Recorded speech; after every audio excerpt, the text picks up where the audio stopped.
Généraux, officiers supérieurs, officiers subalternes, sous-officiers, caporaux, matelots et soldats. Le président de la République, chef de l'État et commandant suprême des forces armées de la République démocratique du Congo, s'est adressé à la nation en date du 29 janvier 2025, suite à l'agression du Rwanda et le silence coupable de la communauté internationale. En ces jours, je m'adresse à vous. Allez-vous permettre à nos audacieux ennemis de violer impunément l'intégrité du territoire de la République? Allez-vous permettre que s'échappe l'armée qui a porté la terreur dans vos familles? Vous ne le ferez pas. Marchez donc contre elle. Arrachez à son front les territoires actuellement sous son emprise. Votre engagement et la fidélité à votre devise. Ne jamais trahir le Congo. Toutes ces guerres sont causées par la convoitise de nos ennemis. Ces derniers vont venir pour tenter de vous corrompre. Il ne faut donc pas trahir le Congo. Vous devez vous rappeler les conséquences d'une armée défaite. Apprenez au monde que la malédiction s'abat sur ceux qui violent le territoire du grand peuple. Les résultats de nos efforts ne sera qu'une paix durable. Vaincre sans péril, on triomphe sans gloire. Il n'y a aucun orgueil à tirer d'une victoire facile vis-à-vis de l'ennemi. Pour les services rendus dans cette lutte dans laquelle nous sommes engagés, je vous présente les remerciements du commandant suprême de ma part et du pays tout entier. Ce n'est pas seulement pour aujourd'hui, mais pour tous les temps à venir que nous devons perpétuer pour les enfants de nos enfants cette grande et libre nation dont nous avons bénéficié toute notre vie.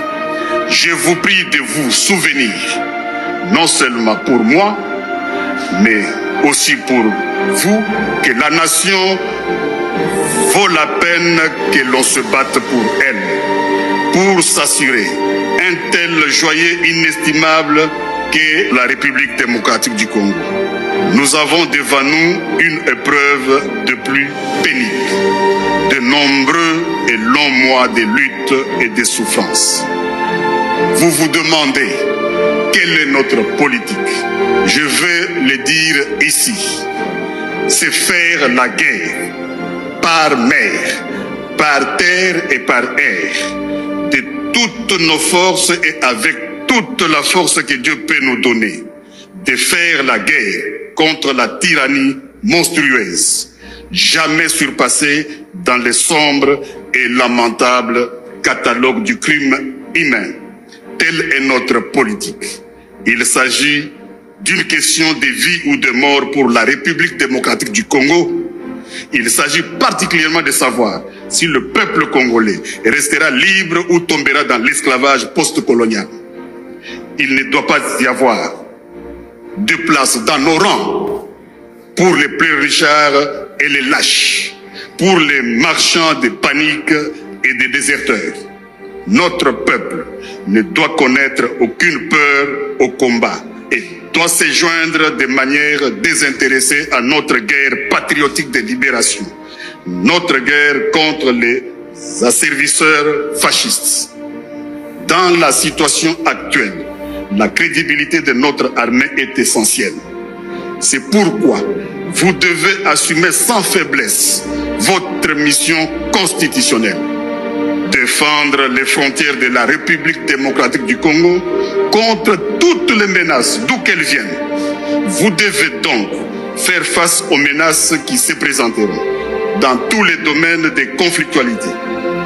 Chacun d'entre vous doit se sentir concerné par cette mission. Ici, nous restons debout et nous nous battrons. Il n'y aura pas d'autre retrait. Il n'y aura pas d'autre retrait. J'ai ordonné donc que tous les plans et instructions concernant un prétendu dialogue avec les terroristes du M23, supplétifs de l'armée rwandaise, soient complètement brûlés, et ce, immédiatement.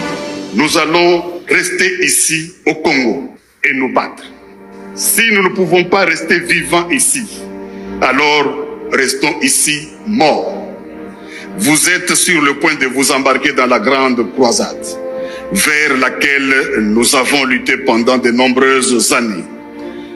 Les yeux du monde entier sont braqués sur vous. Les espoirs et les prières des personnes éprises de liberté partout dans le monde entier sont braqués sur vous. En compagnie de nos courageux alliés et frères d'armes sur d'autres fronts, vous parviendrez à la destruction de la machine de guerre rwandaise, à l'élimination de la tyrannie rwandaise sur le peuple opprimé d'Afrique et à la sécurité pour nous-mêmes dans un monde libre. Nous irons au combat à notre manière et nous serons accompagnés par l'esprit des millions de nos martyrs, de nos ancêtres torturés et brûlés vifs pour leur patriotisme, de nos pères assassinés et de nos mères, nos sœurs, ainsi que nos filles massacrées et violées, de nos frères mutilés et de nos enfants étranglés. Et dans cette bataille, nous briserons l'ennemi et apporterons le salut à notre peuple, éprouvé dans la fournaise de la persécution, assoiffé seulement de la liberté, de droiture et de justice. La voie que nous avons choisie pour le présent est pleine de dangers, comme tous les chemins le sont.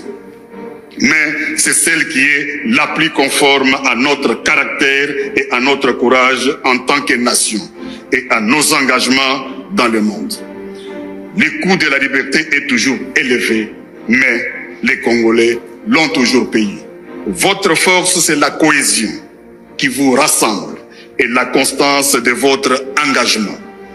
Votre honneur, c'est le respect de la mission pour laquelle vous donnez tout, avec un courage et un enthousiasme qui font l'honneur de notre pays.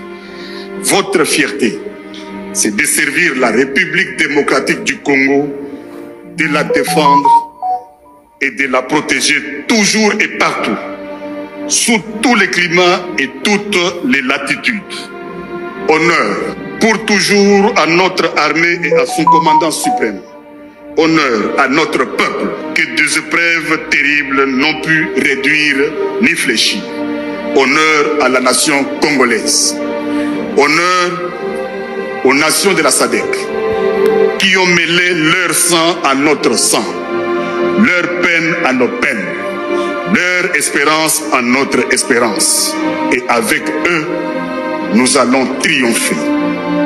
Je pense aussi à nos blessés, ainsi qu'aux familles, aux soignants et aux camarades qui les accompagnent dans leur reconstitution. Qu'en notre soutien, tous puisent le courage et la force de continuer à aller de l'avant.